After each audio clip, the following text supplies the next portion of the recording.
ماشاء اللہ، جزاک اللہ خیر۔ یہ طالب علم ہمارے یہاں مدرسہ دارالحدیث حفظ کلاس کے طالب علم ہیں اور حافظ عطا الرحمن حافظ اللہ کے شاگرد ہیں۔ الحمد للہ یہ بچہ کئی بار حفظ کر چکا ہے۔ باقاعدہ اس پروگرام کو آگے بڑھاتے ہوئے میں اس نظم کے سب سے پہلے مقرر اور خطیب فضیلت الشیخ احسان الہی سلفی حفظہ اللہ سے بڑے ہی ادب و احترام کے ساتھ گزارش کرتا ہوں کہ آپ آئیں اور اپنے خطاب سے ہم سامعین کو محسوس فرمائیں۔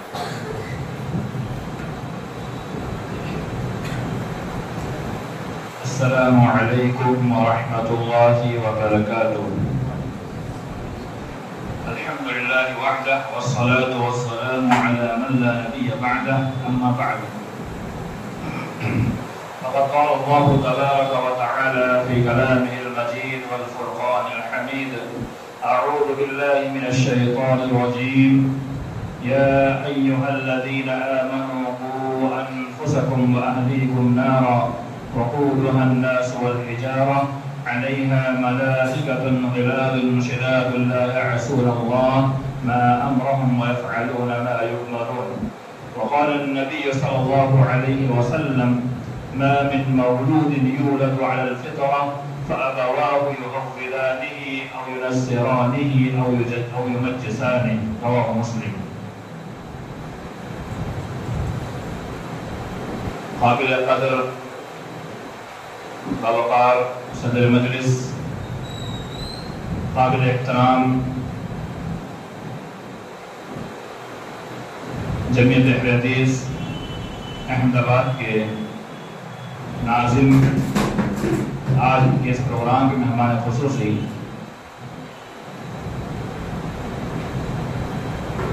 و معزز علماء کرام،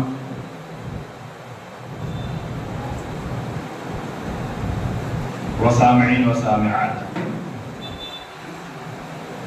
اللہ رب العالمین کا بے پایہ احسان و کرم ہے جس کی توفیق سے ہم اور آپ یہاں جمع ہوئے ہیں۔ ہمارا جمع ہونے کا مقصد صرف اللہ کی رضا اور اس کے دین کی نشر و اشاعت، اس کے دین کی تعلیم حاصل کرنا، کچھ سیکھنا سکھانا، کچھ حاصل کرنا اور زندگی کو بامقصد بنانا ہے۔ اللہ تعالی ہم تمام کے یہاں پر بیٹھنے کو، آنے کو یا حاضری کو قبول فرمائے اور ہم تمام کو عمل کی توفیق عطا فرمائے، آمین۔ محترم سامعین، اللہ رب العالمین کا بے پایہ احسان و کرم ہے اور اس کے توفیق اور اس کی مدد سے مقامی جمعیت اہل حدیث ملت نگر ہر مہینے پروگرام کا اہتمام کرتی ہے۔ ذمہ داران مسجد اور اس پروگرام کو چلانے والے اور اس پروگرام کے لیے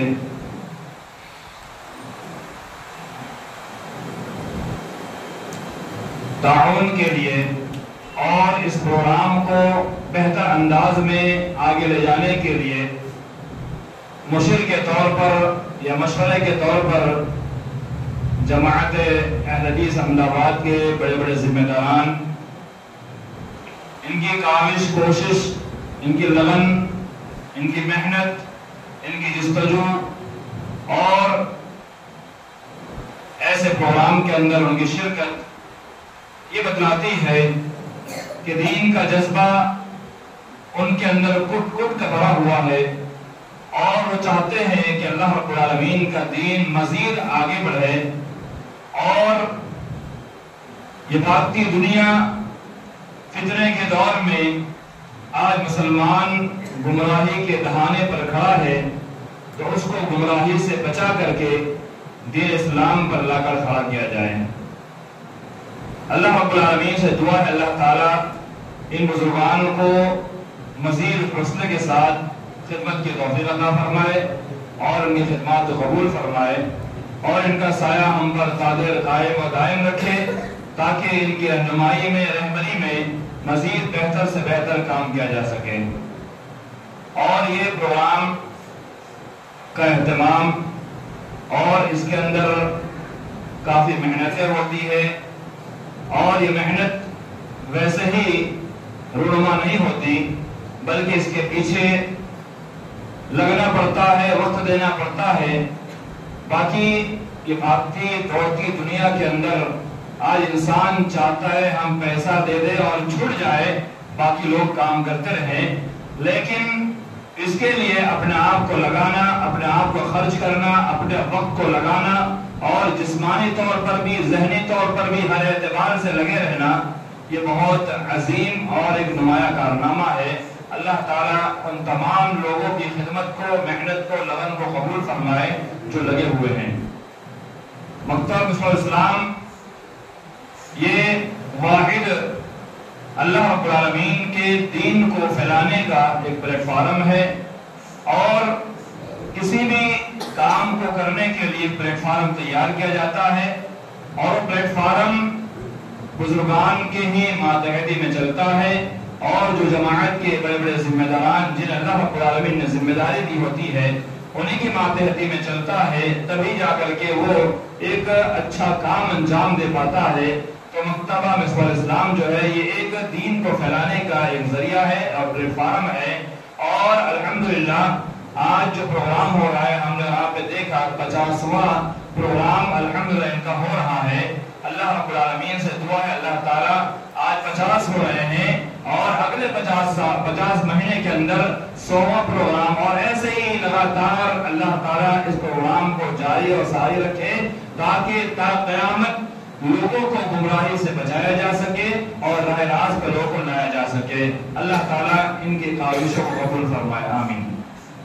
محترم سامعین، آج کے اس پروگرام میں مجھے جس عنوان پر بولنے کے لیے کہا گیا ہے وہ عنوان ہے بچوں کی تعلیم میں ماؤں کا کردار۔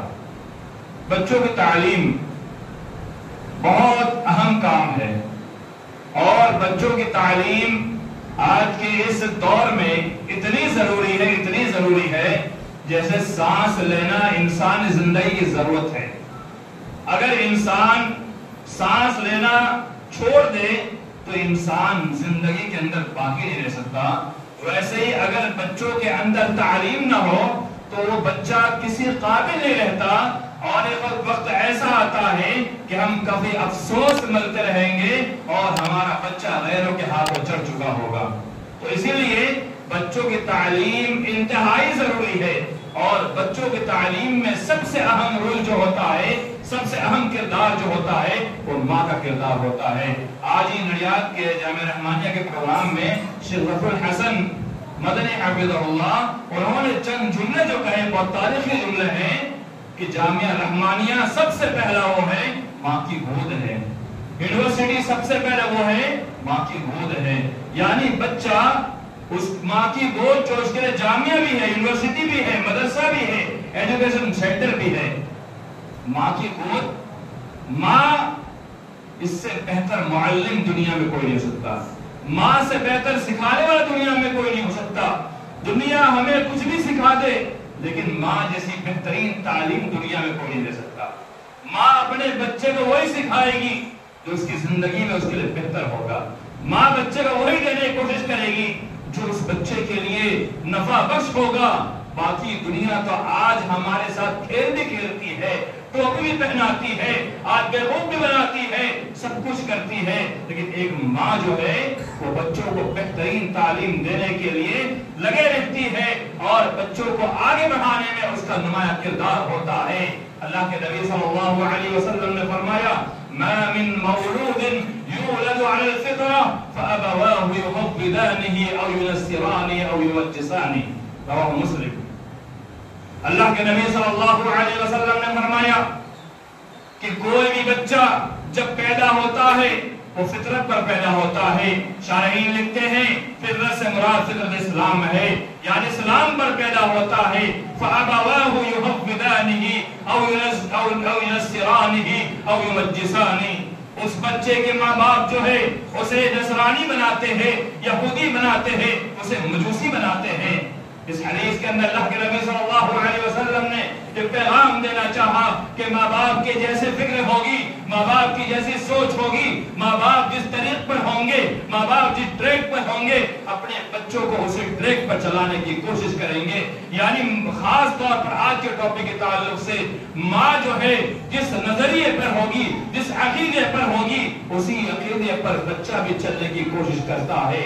مثال کے طور پر آپ ایک مثال لے لیجئے. آج اب سیلیبریٹیز کو دیکھیے، ان کے گھر کے اندر باپ جو ہے مسلم ہوتا ہے اور ماں جو ہوتی ہے غیر مسلم ہوتی ہے. اللہ ماشاءاللہ چند کے علاوہ اکثر بچے ان کا طور و طریقہ، ان کا رہن سہن، ان کی بولی، ان کی لینگویج اور سب کچھ ان کا دیکھا جائے تو ان کا ہندو طریقے پر ہو جاتا ہے چند کے علاوہ. آپ سیلیبریٹیز کو دیکھیے، باپ ہوتا ہے مسلم اور ماں ہوتی ہے غیر مسلم، اور بچہ ماں کی بدولت وہ اسلام کو چھوڑ کر کے وہ غیر کے طریقے پر چل رکھتا ہے.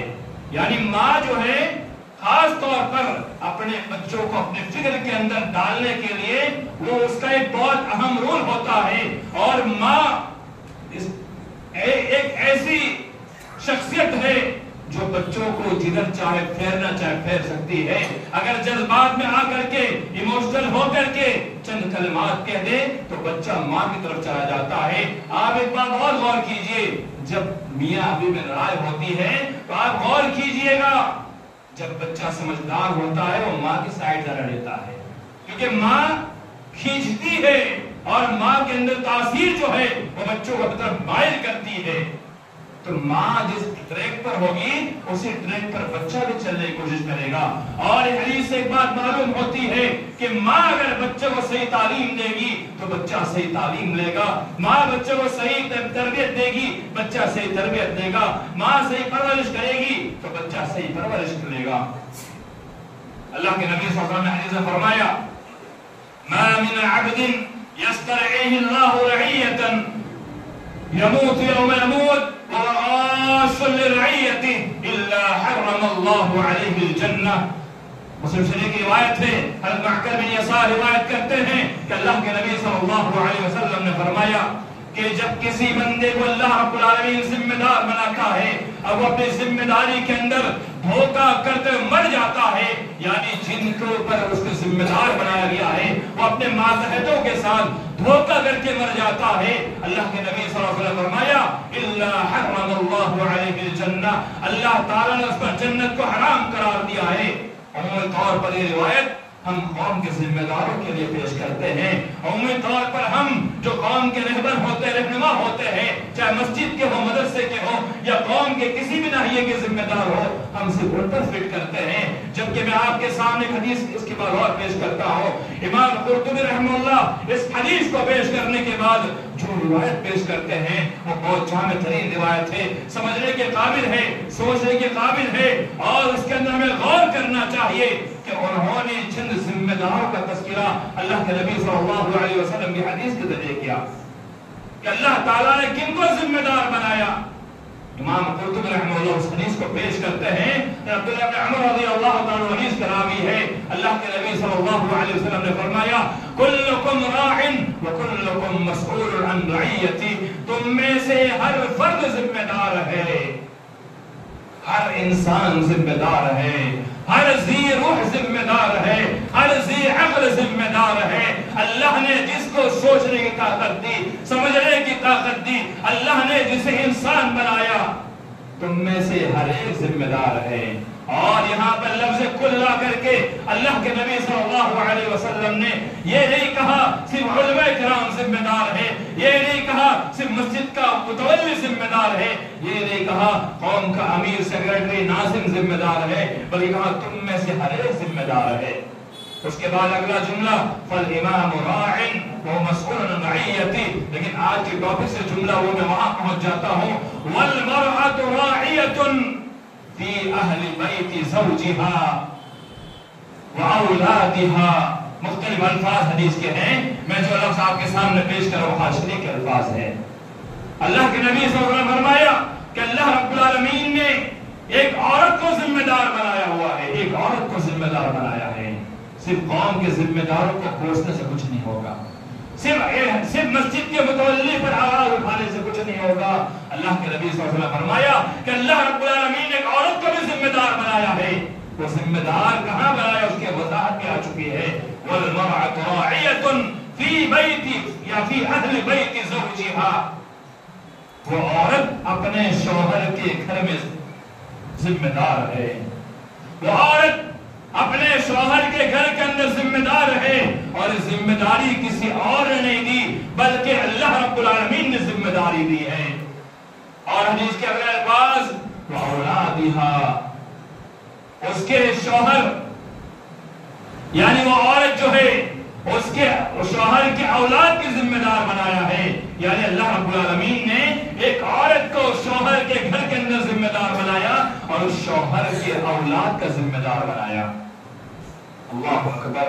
اللہ کے نبی صلی اللہ علیہ وسلم نے صاف الفاظ میں کہا کہ عورت ذمہ دار ہے، اولاد کی ذمہ دار ہے، اس کو تعلیم دینے کی ذمہ دار ہے، تربیت کی ذمہ دار ہے. اگر وہ عورت نے بچوں کی صحیح تربیت نہیں کی اور بچوں کو صحیح تعلیم نہیں دی، جو اس کا حق ہے وہ حق نہیں دیا، اللہ کی قسم اللہ کے نبی صلی اللہ علیہ وسلم فرمایا ما من عبد يسترعيه الله رعية يموت يوم يموت وغاش لرعيته إلا حرم الله عليه الجنة.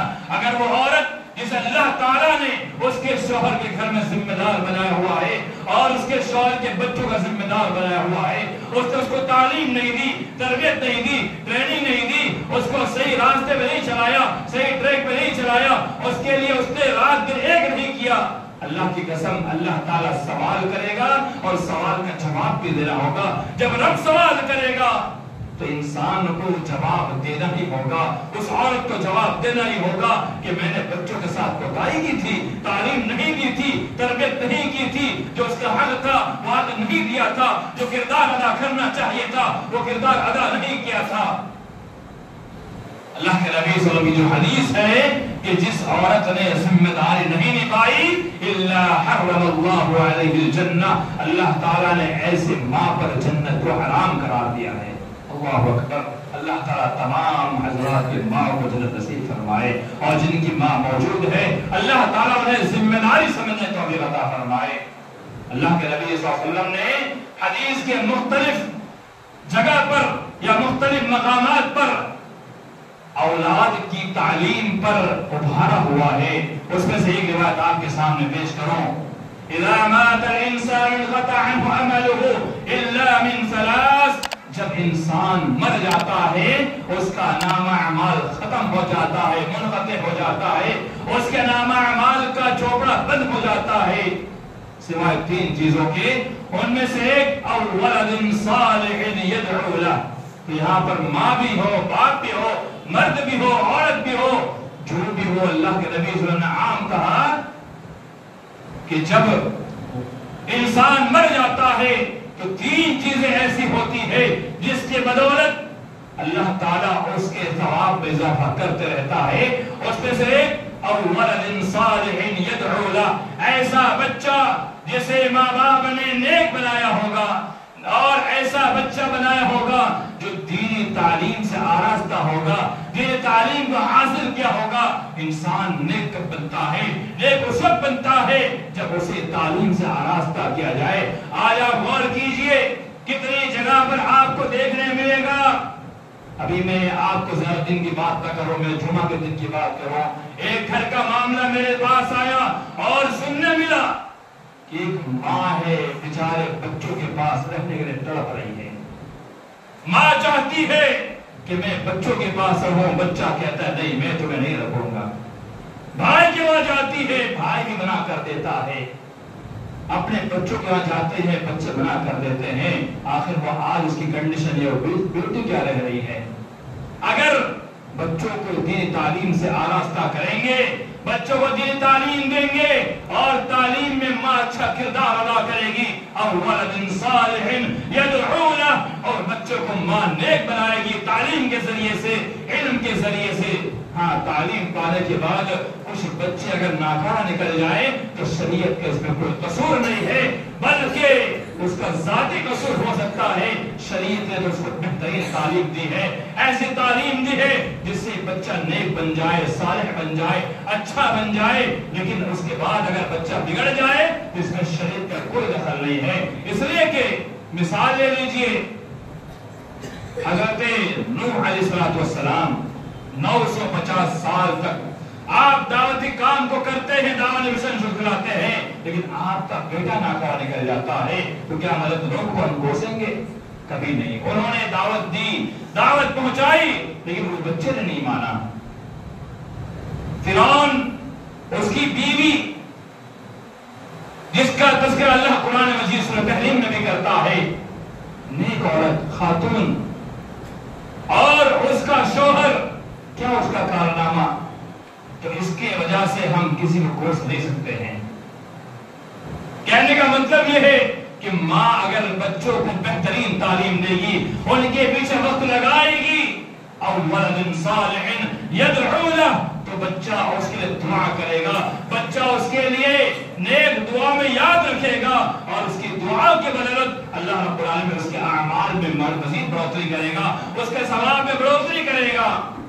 تو بچوں کی تعلیم کے لیے ماں کا کردار یہ ہونا چاہیے، انہیں اچھی تعلیم دے، انہیں پڑھائے لکھائے۔ ایک آیت آپ کے سامنے قرآن مجید کی میں نے پڑھی، یا ایھا الذین آمنوا قوا انفسکم واہلیکم نارا، اے وہ لوگ جو ایمان لائے ہو، شریعت کے اندر جتنے بھی احکام ہیں، جب مومن مخاطب ہوتا ہے تو آلریڈی اس کے اندر مومنہ عورتیں مخاطب ہوتی ہے۔ ہاں کچھ مقامات پر اللہ رب العالمین نے مرد کے ساتھ عورتوں کو مخاطب کیا ہے، اور صحابیات کے اس بات کے اعتراض پر کہ اللہ رب العالمین اور اللہ کے رسول ہم سے مردوں کو خطاب کرتے ہیں، تو اللہ رب العالمین نے چند مقامات پر عورتوں کا بھی تذکرہ کیا ہے، لیکن عمومی طور پر شریعت کے اندر جہاں کہیں مومن تذکرہ آتا ہے تو وہاں مراد مومن مرد اور مومنہ عورتیں دونوں ہوتے ہیں۔ یا ایھا الذین آمنوا، اے وہ لوگ جو ایمان لائے ہو، قوا انفسکم واہلیکم نارا، اپنے آپ کو بچاؤ اور اپنے اہل و عیال کو بچاؤ، یعنی تمہارے جو بچے ہیں اس کو بچاؤ۔ کس چیز سے بچاؤ؟ وقودها الناس والحجارہ، انہیں اس آگ سے بچاؤ جو آگ جلائی جائے گی، انسان اور پتھر کے ذریعے جلائی جائے گی۔ یہاں دیکھیں غور کرنے کا مقام ہے کہ اللہ رب العالمین نے مومن کو مخاطب کیا، اور مومن کو مخاطب کرنے کے بعد اللہ رب العالمین نے آگ سے بچنے کا بھی حکم دیا، یعنی جہنم کی آگ۔ اور مزید ایک تذکرہ اللہ تعالیٰ نے مزید تذکرہ کیا، وہ آگ جلائی جائے گی پتھر سے اور انسانوں سے۔ انسان سے مراد وہ انسان جو اللہ کے علاوہ دوسروں کو پکارتے ہیں، اور پتھر سے مراد وہ پتھر کہ اللہ رب العالمین کے علاوہ جنہوں کو معبود بنا رکھا ہے وہ، اور وہ انسان جو ان کو پکارتا ہے، دونوں جہنم میں جلیں گے۔ مخاطب کون ہے؟ مومن ہے، اور مومن مخاطب ہو کر کے اس مومن کو پیغام دیا جا رہا ہے کہ تم اپنے آپ کو اور اپنے اہل و عیال کو اس جہنم کے اندر جلنے سے بچا لو، یعنی دین اسلام سے منحرف ہونے سے بچا لو۔